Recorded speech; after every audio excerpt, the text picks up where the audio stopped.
Merci Madame la Présidente. Monsieur le Ministre, je vous interpelle sur la situation des accompagnants d'élèves en situation de handicap, celles et ceux qu'on qualifie par cet acronyme AESH, dont les conditions de travail dégradées mettent en péril l'effectivité même de l'école inclusive.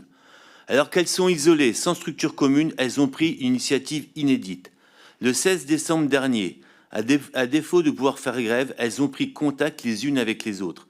Donc c'est Hélène, Nathalie, Fanny, Fatima, Océane, Adrien, Camille, Elfie, Soukena, des AESH d'écoles et de collèges, des AESH de Venerque, du Vernet, du Lerme, de l'Ezat-sur-Lèze, d'Aiguevive, de Miremont, de Montgiscard, de Montbrun, de Corensac, de Daim, vous ont directement interpellé.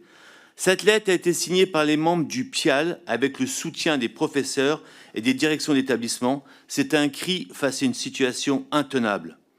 En 2025, près de 48 000 élèves notifiés pour un accompagnement AESH étaient sans solution en France, soit un élève sur 7 en hausse de 35% en un an. La Haute-Garonne est touchée avec 600 élèves sans accompagnement. Cette situation est contraire à la loi de 2005 qui fait de l'accompagnement un droit.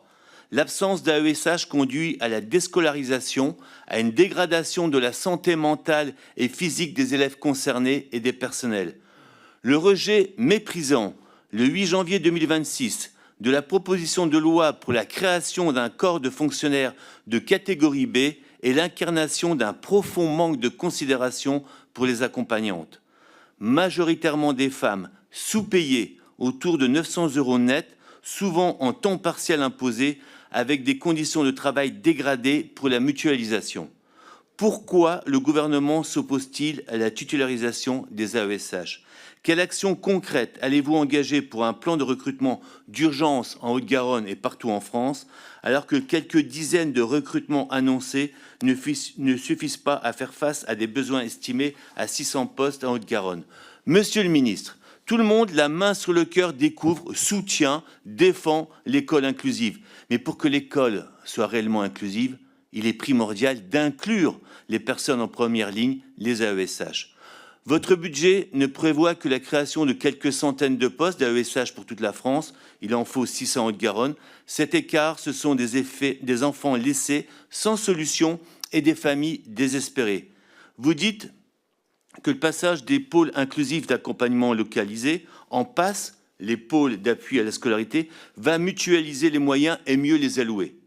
La création des PASS ne résout aucun des réels problèmes qui remontent du terrain.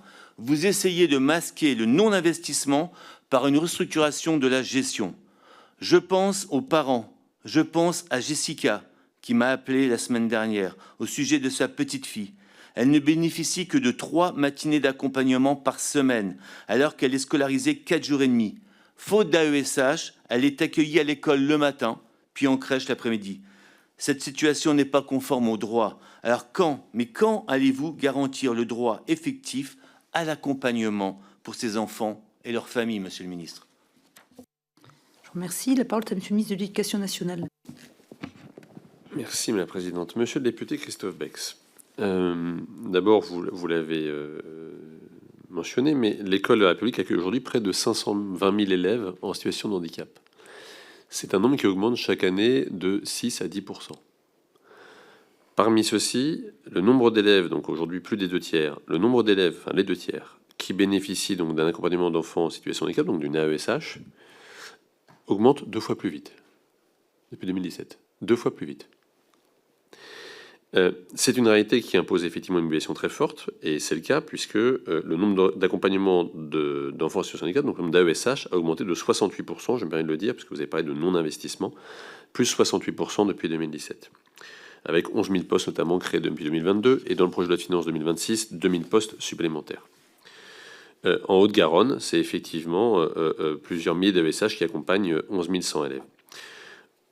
Au-delà des questions du recrutement, il y a la question effectivement du statut des AESH et de la façon dont on les rémunère. Il y a eu déjà plusieurs éléments de revalorisation. Il y a une grille indiciaire d'abord qui a été fixée, ce qui n'est pas toujours le cas pour les contractuels, et qui a été revalorisée. On a créé une indemnité de fonction de 1 529 € brut annuels. On a majoré de 10% pour les AESH référents. Et on a enfin inclus ce qu'on appelle le temps masqué, c'est-à-dire qu'on a, pour être clair, calculé la rémunération sur 41 à 44 semaines annuelles, alors qu'elles sont 36 semaines devant élève. Donc on a inclus un temps masqué qu'on a évalué à 5 à 8 semaines selon les situations. Ce qui signifie que leur rémunération nette mensuelle a augmenté de 41% depuis 2017 et 13% entre 2023 et 2025. Est-ce que tout cela est suffisant ? Non, mais j'y arrive, attendez-moi, je vous réponds. Je n'en suis pas convaincu non plus. Et il faut évidemment pouvoir poursuivre. Le problème, c'est de poursuivre de la manière la plus optimale possible et en sachant quels en seront les effets. Vous avez mentionné la question du statut. On va ouvrir une réflexion sur ce sujet-là. Je l'ai annoncé d'ailleurs au Sénat, avec les organisations syndicales et dans le cadre de la CNH. Mais nous avons sur cette question deux sujets. La question de ce qu'on appelle un temps complet pour un AESH, avec des impacts sur les ATSEM comme sur les professeurs, et la question également de la mobilité, qui est le corollaire du statut de fonctionnaire. Et je ne suis pas sûr qu'aujourd'hui nous ayons 140 000 AESH qui aient envie d'être mutables en fonction des besoins du service, ce qui est nécessairement le cas d'un statut de fonctionnaire. Et donc c'est pour ça qu'effectivement nous n'avons pas souscrit à la PPL de Mme Monnier, qui a fait un travail remarquable et que je salue, avec qui j'ai été en contact très régulier, mais qui ne résolvait aucune de ces deux questions. Et dernière chose, pardonnez-moi. Pardonnez-moi. Et dernière chose, dans le cadre de la CNH, évidemment, on s'interrogera plus généralement sur notamment ce que vous avez mentionné, c'est-à-dire les passes et l'accompagnement de nos élèves. Je vous remercie. Je vous remercie, Monsieur le Ministre. Question de Monsieur Yannick Mouna.